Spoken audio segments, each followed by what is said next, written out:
നമസ്കാരം. ഒരു ചോദ്യം വന്നിട്ടുണ്ട്. വീടുകളിൽ സാധാരണയായി എന്തൊക്കെ ഹോമം ചെയ്യാം? ഹോമം ചെയ്യുന്നതിന് മുന്നേ ജാതകം നോക്കണോ എന്നുള്ളതാണ്. ജാതകം നോക്കി അല്ല ഹോമം ചെയ്യേണ്ടത് എന്നുള്ളതാണ് ഉത്തരം. സാധാരണയായി എന്തൊക്കെ ഹോമങ്ങളാണ് വീടുകളിൽ ചെയ്യേണ്ടത് എന്നുള്ളത്?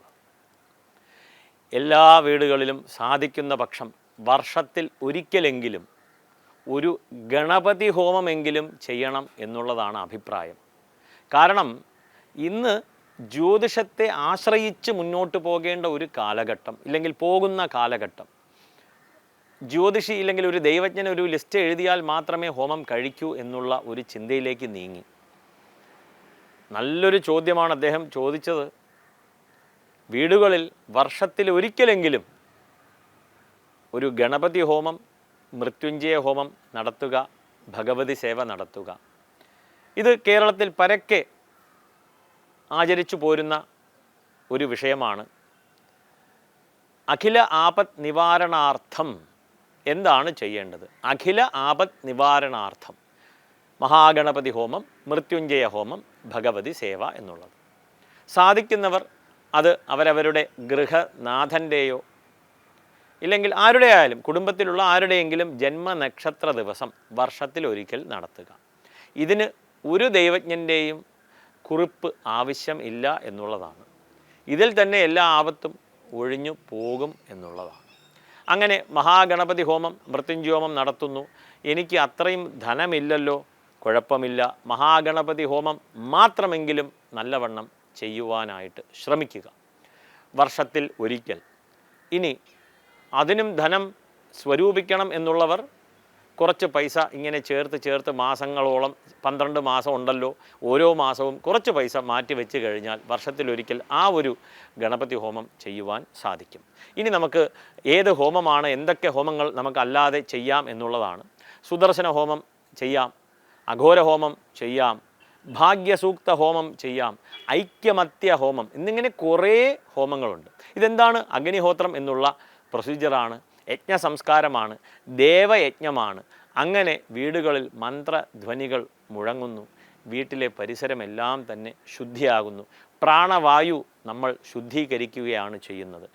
ഇനി ഇതിൻ്റെ ഒരു ലഘുവായിട്ടുള്ള ഒരു വിഷയം അഗ്നിഹോത്രം എന്നുള്ളത്. ഇത് ഏവർക്കും വീടുകളിൽ ചെയ്യാം. മന്ത്രമില്ലാതെ തന്നെ ഈ ഹോമത്തിൻ്റെ ചെറിയൊരു മോഡലാണ് അഗ്നിഹോത്രം. ഇത് രാവിലെയും വൈകിട്ടും കുറച്ച് പച്ചമരുന്നുകൾ, അതായത് അമൃതവള്ളി, കടലാടി, വട്ടവൃക്ഷത്തിൻ്റെ സമിത്ത്, ആലിൻ്റെ സമിത്ത്, രാമച്ചം, കറുക എന്നിങ്ങനെ കുറച്ച് സാധനങ്ങളുണ്ട്. അത് നമ്മൾ അഗ്നിയിൽ നിക്ഷേപിക്കുന്നു. മന്ത്രമൊന്നുമില്ല, അത് അന്തരീക്ഷത്തെ ശുദ്ധമാക്കും. രാവിലെയും വൈകിട്ടും ഇങ്ങനെ നാം ചെയ്ത് പോരുമ്പോൾ മനുഷ്യന് തോന്നുകയാണ്, ഒരു മന്ത്രം കൂടി ആയാലോ എന്ന് തോന്നുകയാണ്. അപ്പോൾ ഹരേ രാമ രാമ രാമ ഹരേ ഹരേ, ഹരേ കൃഷ്ണ കൃഷ്ണ കൃഷ്ണ ഹരേ ഹരേ എന്ന് ജപിക്കുവാൻ തുടങ്ങി. അത് കുറച്ച് കഴിയുമ്പം ഞാൻ ഒന്നുകൂടി അടുത്ത ലെവലിലേക്ക് പോകണം, വിഷ്ണു സഹസ്രനാമത്തിലേക്ക് നീങ്ങുകയാണ്.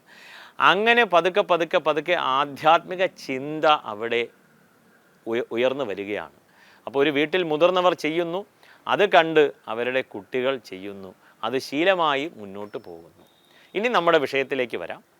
ഹോമം ചെയ്യുമ്പോൾ ഒരു കാര്യം പ്രത്യേകം ശ്രദ്ധിക്കണം.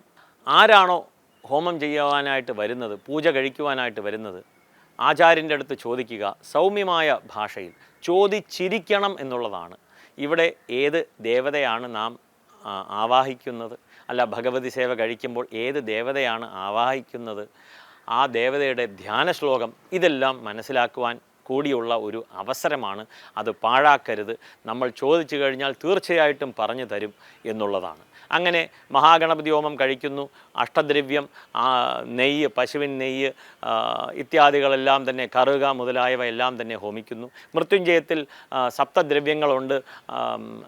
അമൃതവള്ളി, വട്ടവൃക്ഷത്തിൻ്റെ സമിത്ത്, ആലിൻ്റെ സമിത്ത്, കറുക, ക്ഷീരം, പായസം, ഹവിസ്, ആജ്യം, നെയ്യ് എന്നുള്ളത് എന്നിങ്ങനെ ആ സപ്തദ്രവ്യങ്ങൾ ഓരോ ദ്രവ്യവും 144 വീതം ഹോമിക്കുകയാണ്. അങ്ങനെ 1008 സംഖ്യയിലേക്ക് എത്തുകയാണ്. വർഷത്തിൽ ഒരു ദിവസം ആരുടെയെങ്കിലും ഒരു ജന്മ നക്ഷത്ര ദിവസം ഇത് ചെയ്തുകൊണ്ടാൽ അതൊരു ഹാബിറ്റായി മാറും എന്നുള്ളതാണ്. അങ്ങനെ എല്ലാ വർഷവും ഒരു ഹോമം ആ വീട്ടിൽ നടക്കും.